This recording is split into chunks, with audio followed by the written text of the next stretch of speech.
The 17 News at Sunrise podcast is brought to you by Clinica Sierra Vista.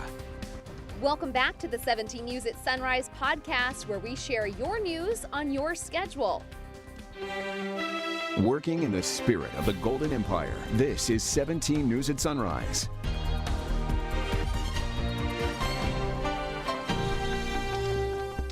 And good morning, everyone. It is 5 a.m. on this Monday morning. I'm Alex Fisher alongside Chris Burton.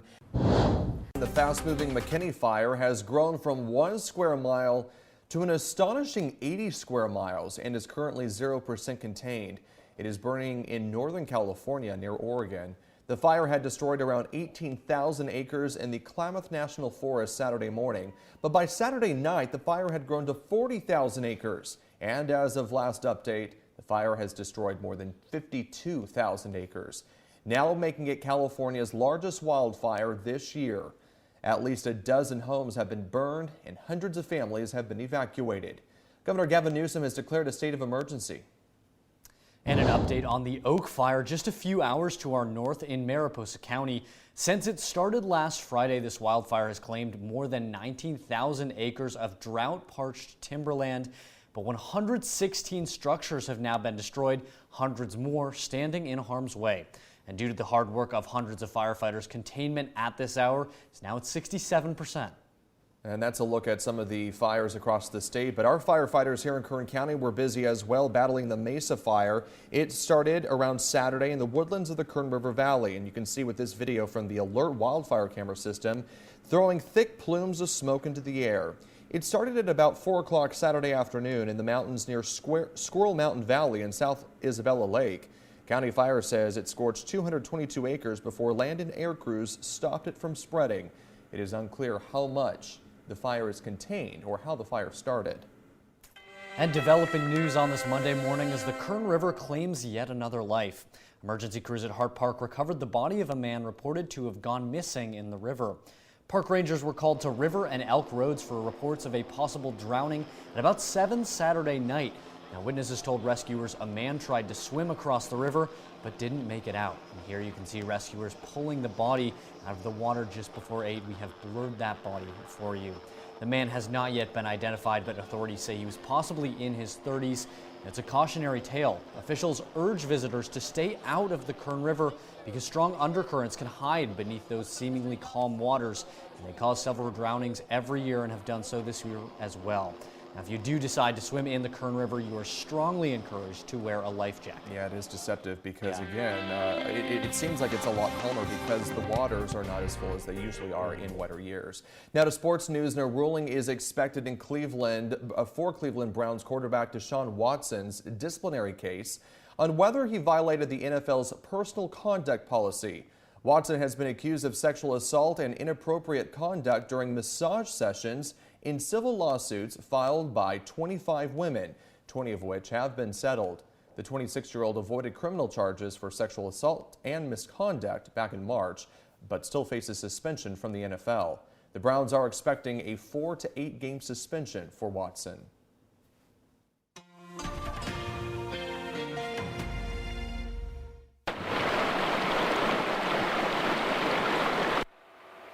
Well, take a look at this. A strong storm created a big mess in parts of SoCal this weekend. Heavy rain came down near Big Bear, causing mudslides along Highway 38, and you can see those cars, recreational vehicles getting stuck in that thick mud. The California Highway Patrol says it'll need most of the day today to clean up that area. So Highway 38 is currently closed between Forest Falls and Lake Williams. The CHP is asking those in the area to avoid the highway while cleanup is currently underway. This is exactly what our Elena Russ was talking about on Friday. You know, talking about that monsoonal moisture that made its way up from the south. And, you know, not these really big systems. They were just small systems, but they packed a punch. They do enough, right? There's they an example. Clearly do enough. Yeah. So be careful out there. Yeah, all right. 5:06 is our time now, and we may never know who won the Mega Millions jackpot from Friday's historic drawing. Well, that is because Illinois is one of the states that does not require the winner or winners of a giant jackpot to disclose their identity. In fact, the winner of the biggest jackpot in U.S. history, more than $1.5 billion in South Carolina back in 2018, they've yet to come forward. Now, would you come forward if you didn't have to disclose it? Ooh, I don't know. I don't know. I think it's one of those things where if someone knew that word would get around. Yes, this is true. Because your lifestyle would obviously change. Are you going to disappear after we know that a winning lotto ticket was confirmed in Bakersfield, California, then all of a sudden I'm gone, this or is you're gone, true. or something like that. You can start to kind of fill in the gaps. You can pick up the pieces there. Yeah. And to be fair, I don't think I would recognize a lottery winner on the street if I that's true. had heard about it, but I understand wanting to keep that anonymity. Now, Friday's ticket was sold at a cafe gas station in Des Plaines, Illinois, and the names of Big Lotto winners here in California are part of the public record. 5:18 is our time now, and we're back with breaking news. A car hit the side of a bakery in East Bakersfield earlier this morning. It happened just a little more than an hour ago near East Truxton Avenue and Haley Street.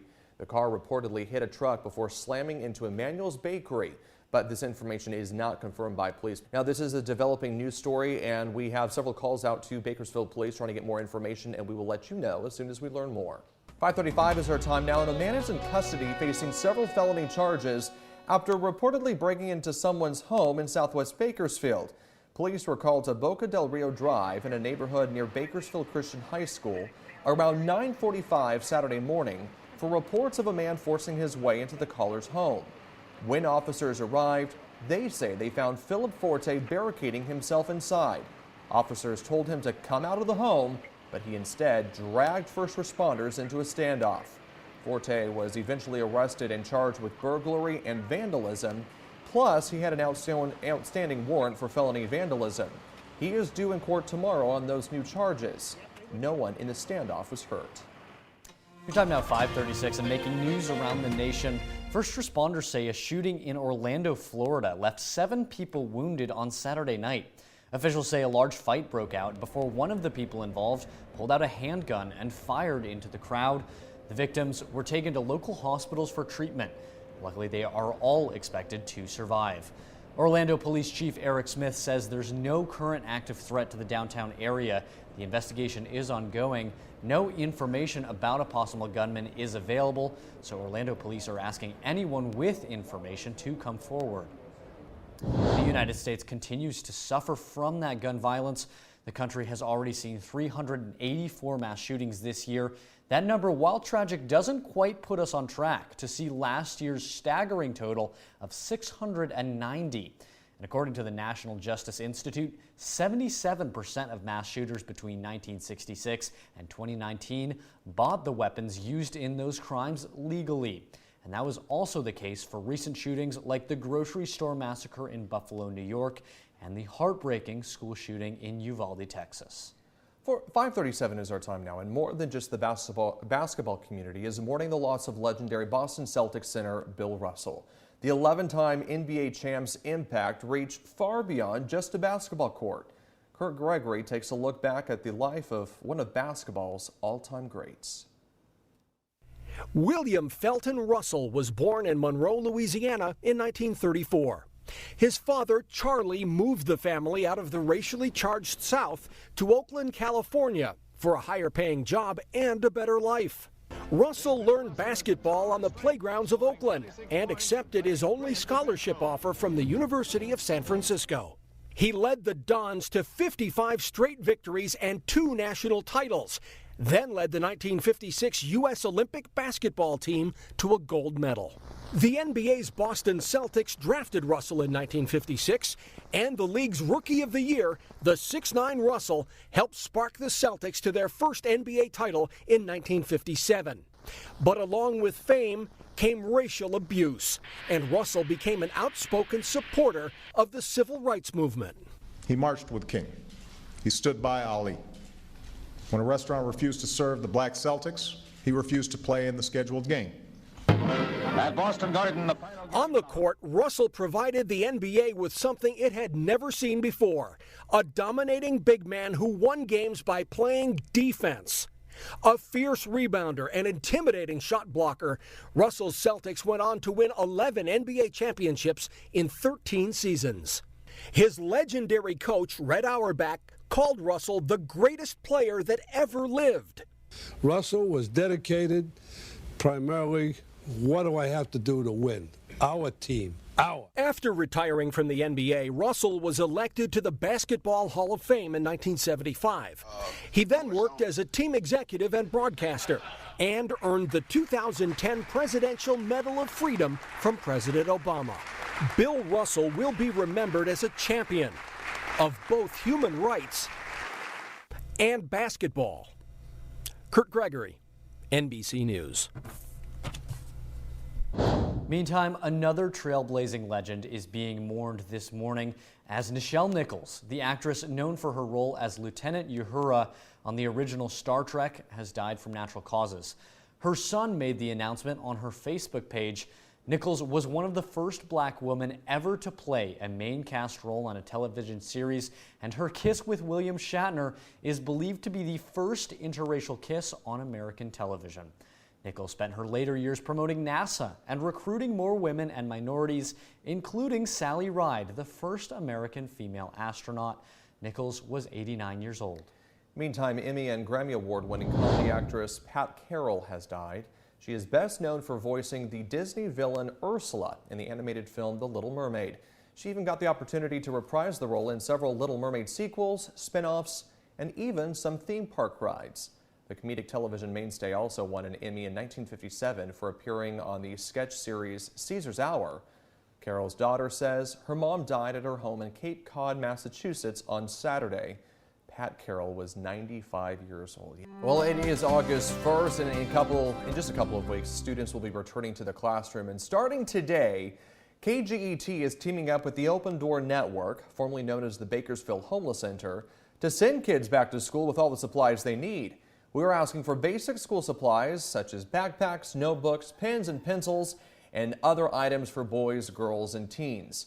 From today through the 12th, you can drop off donations at our station here in downtown Bakersfield. And again, this is going on through the 12th. There are so many children in our county that rely on this back-to-school backpack drive. Remember, it is not just backpacks that we're looking for. It's all of the other essentials that these students need to go back into the classroom. So this is going on through the 12th. Hopefully, you'll be able to donate. Even the most basic school supplies can be a game changer for a young kid just starting out in school. Well, and with inflation and everything, a lot of parents it is already expensive to send a student back to school with all those supplies, but now it's even more expensive. The 17 News at Sunrise podcast is a production of KGET and Nexstar Media Group. For more on all of the headlines in today's show, head to kget.com.